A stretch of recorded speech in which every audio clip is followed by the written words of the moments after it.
First of all, I would like to thank God for His blessing and guidance so that I have the opportunity to deliver this presentation today.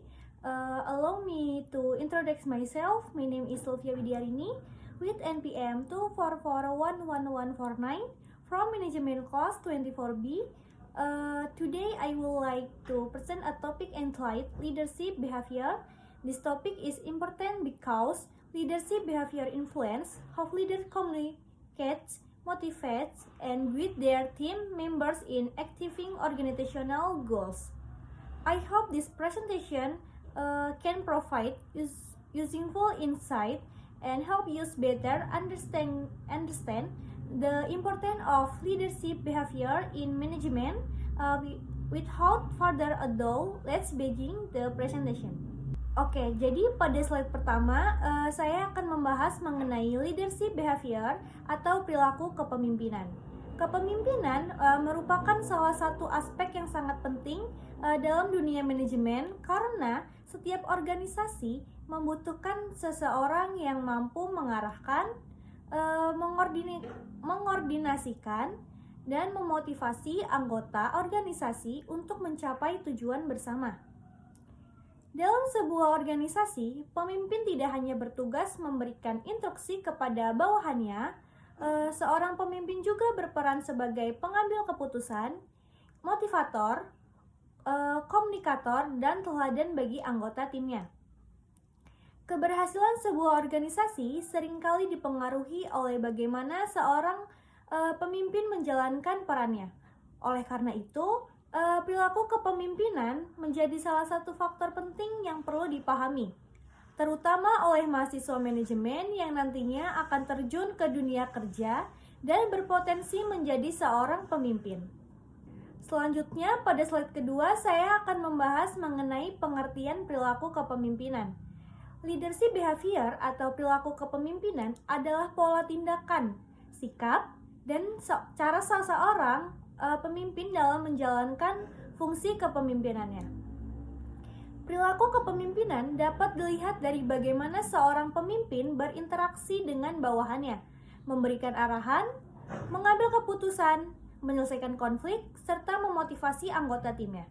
Sebagai contoh, seorang pemimpin yang selalu mendengarkan masukan dari anggota tim menunjukkan perilaku kepemimpinan yang terbuka dan partisipatif. Sebaliknya, pemimpin yang tidak memberikan kesempatan pada bawahannya untuk menyampaikan pendapat itu menunjukkan perilaku kepemimpinan yang lebih tertutup. Perilaku kepemimpinan juga sangat mempengaruhi budaya organisasi. Jika seorang pemimpin menunjukkan sikap disiplin, bertanggung jawab, dan jujur, maka anggota organisasi cenderung akan mengikuti perilaku tersebut. Karena itu, perilaku kepemimpinan menjadi salah satu faktor yang menentukan keberhasilan organisasi dalam mencapai tujuannya. Selanjutnya, pada slide ketiga, saya akan membahas mengenai pentingnya perilaku kepemimpinan dalam manajemen. Perilaku kepemimpinan memiliki peran yang sangat penting karena pemimpin merupakan penggerak utama dalam organisasi. Perilaku kepemimpinan yang baik dapat meningkatkan motivasi kerja karyawan. Ketika karyawan merasa dihargai dan didukung oleh pemimpinnya, maka mereka akan bekerja lebih semangat dan memiliki komitmen yang lebih tinggi terhadap organisasi. Selain itu, perilaku kepemimpinan yang positif juga menciptakan lingkungan kerja yang nyaman dan kondusif. Lingkungan kerja yang baik akan membantu meningkatkan produktivitas dan mengurangi konflik antar anggota organisasi. Perilaku kepemimpinan juga berperan dalam membangun kepercayaan. Kepercayaan merupakan fondasi utama dalam hubungan antara pemimpin dan bawahan. Tanpa adanya kepercayaan, kerjasama yang baik akan sulit tercipta. Dalam dunia bisnis yang semakin kompetitif, organisasi membutuhkan pemimpin yang tidak hanya mampu mencapai target, tetapi juga mampu membangun hubungan yang baik dengan anggota timnya. Selanjutnya, pada slide keempat, saya akan membahas mengenai teori perilaku kepemimpinan atau behavior leadership theory.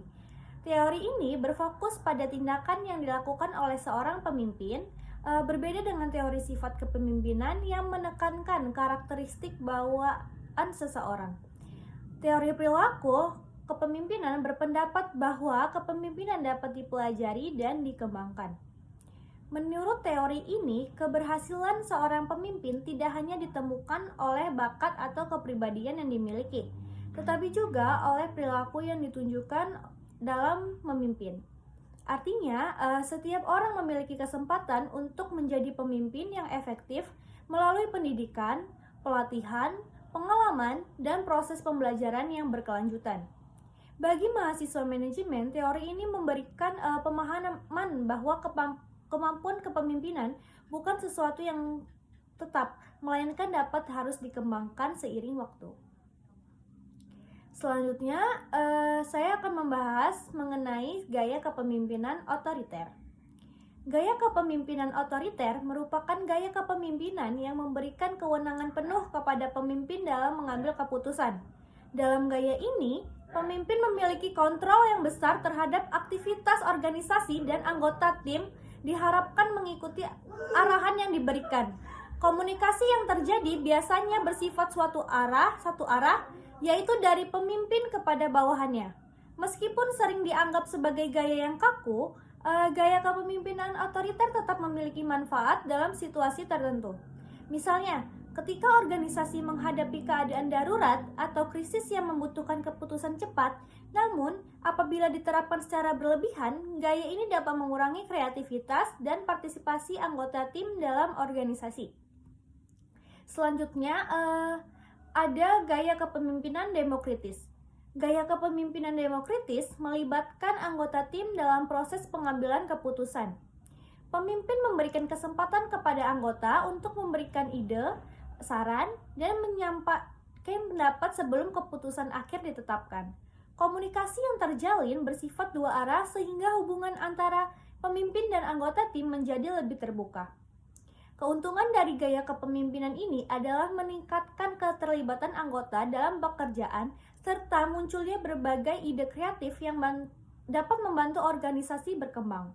Karena itu, gaya kepemimpinan demokratis banyak diterapkan dalam organisasi modern yang mengutamakan kolaborasi dan inovasi. Selanjutnya, ada gaya kepemimpinan laissez-faire. Gaya kepemimpinan ini memberikan kebebasan yang cukup besar kepada anggota tim untuk mengatur menyelesaikan pekerjaannya sendiri. Pemimpin berperan sebagai fasilitator yang memberikan dukungan apabila diperlukan. Gaya ini biasanya diterapkan pada tim yang memiliki tingkat kompetensi tinggi yang mampu bekerja secara mandiri. Contohnya, dapat ditemukan pada tim kreatif, peneliti, atau pengembang teknologi yang membutuhkan ruang untuk berinovasi. Walaupun memberikan kebebasan kepada anggota tim, pemimpin tetap perlu melakukan pengawasan agar pekerjaan berjalan sesuai dengan tujuan organisasi. Selanjutnya, ada dimensi perilaku kepemimpinan. Berdasarkan penelitian Ohio State Studies, terdapat dua dimensi utama dalam perilaku kepemimpinan. Dimensi yang pertama adalah initiating struktur, yaitu perilaku pemimpin yang berorientasi pada tugas. Pemimpin fokus pada perencanaan, pengembangan tugas, dan pencapaian target organisasi. Dimensi yang kedua adalah consideration, yaitu perilaku kepemimpinan yang berorientasi pada hubungan.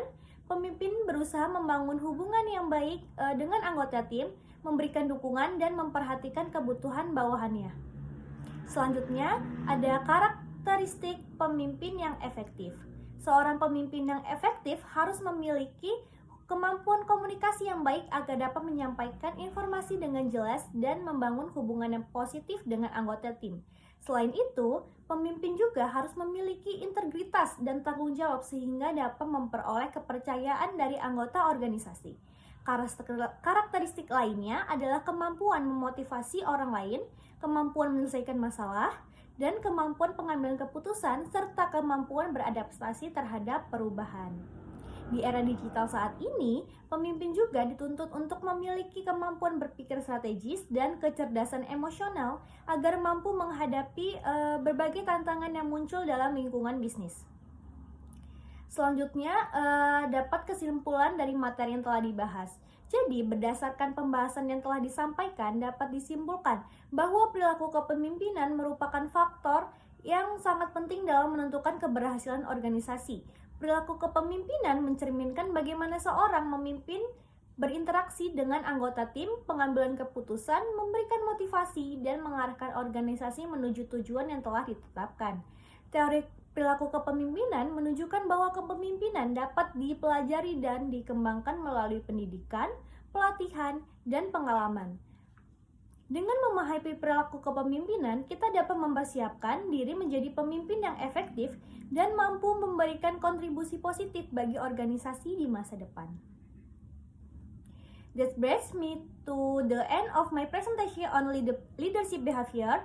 From this discussion, we can understand that leadership behavior is essential in determining organization success. Effectively, leadership can improve teamwork, motivation, communication, and overall organization performance. A future managers and professional, it is important for you to develop positive leadership behavior so that we can contribute to organizational growth and success. Thank you very much for your attention.